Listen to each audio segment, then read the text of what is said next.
سلام بینندگان عزیز، امروز چهارشنبه 9 اکتبر است و ساعت به وقت شهر پراگ رسیده. حالا فرصت اعلان سرخط موضوعهای برنامه خبری امروز فرا رسید.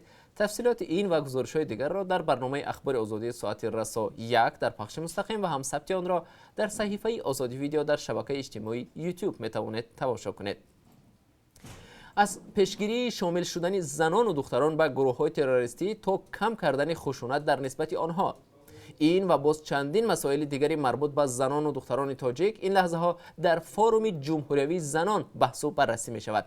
همایش مذکور با شرکت زنان فعال و منصبدار و شناخته در شهر دوشنبه می‌گذرد. در اول گفته می‌شد که نشست تحت رهبری آزاده رحمان رئیس دستگاه اجرایی پرزیدنت دایر می شود، اما طور همکاران ما میگویند آزاده رحمان در جلسه حضور ندارد. در برنامه خبری برای شما خواهم گفت که درباره وضع مقام و مشکلات و پیشرفت زنان تاجیک در این نشست چه حرفی تازه صدا داد.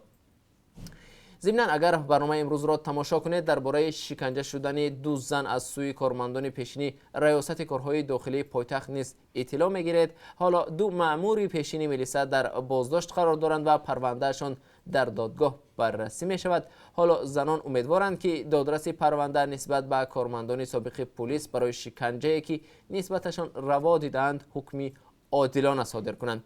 بنابر قانون‌های تاجیکستان شکنجه جنایت است و افراد متهم به شکنجه به خطر حکم طولانی زندان روبرو هستند. بانک ملی تاجیکستان درباره نتیجه یک پرسش افکار عموم خبر می‌دهد که مربوط به پول مهاجران کره تاجیک است. بر پایه نظرها معلوم شده است که 62% خانواده‌های تاجیک از فایده مهاجرت پیوندانشان بهره برداری می‌کنند. جزئیات را در برنامه خبری برایتان می‌گویم. باید گفت تاجیکستان بیش از هر کشور دیگر در آسیا میانه از حساب مهاجرانش از خارج درآمد میگیرد. بیش از 1 میلیون نفر از تاجیکستان در روسیه کار و اقامت میکنند و 200,000 نفر دیگر در قزاقستان به کار مشغولند. تحقیق سازمان‌های بین‌المللی مالی نشان داده است که درآمد هر چهارمین خانواده در تاجیکستان از حساب پولی مهاجران است. برای تربیت کادری که در بازار کار جهانی طلبکار داشته باشد، مکتب‌های تاجیکستان باید نه به ظاهر و لباس خواننده بلکه به دانش آنها توجه کنند. چون این نظر دارد برنامه‌ساز 22 ساله تاجیک که اکنون به تیم کارمندان شرکت گوگل پیوسته است. حالا این جوان انتظار ویزای کاری است و میگوید نقشه دارد که در کار این شرکت جهانی یگان نوگانی پیشنهاد کند و یا محصولات خود را اختراع کند. درباره موفقیت‌های این برنامه‌ساز جوان و نگاه او به تعلیم و تربیت امروز در برنامه خبری بعد کمتر از 3 ساعت دیگر به شما گزارش خواهم داد. امریکا به خاطر تعقیب مسلمانان در ولایت شینجان چین بعض منصبدارانی که در این معرکه نقش دارند از حق سفر به امریکا محروم کرد.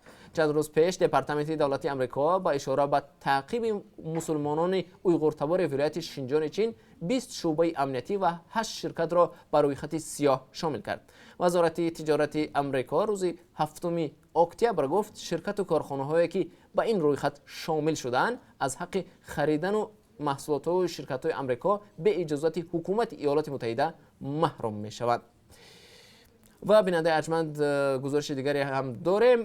تئاتر اپرا و بالت تاجیکستان بار نخست در 40 سال اخیر با سفر هنری عازم شهر سمرقند می شود. مسئولان این تئاتر تصمیم گرفتند در طول 5 روز سفر هنری برای بزرگسالان و برای نورسان یک نمایشنامه نشان داده همچنان در این شهر شام دوستی هنرمندان دو کشور را برگزار کنند. در همین حال سفر جوابی هنرمندان از تئاتر موسیقی و درامای شهر سمرقند به دوشنبه در ماه اپریل سال آینده پیش بینی می شوند.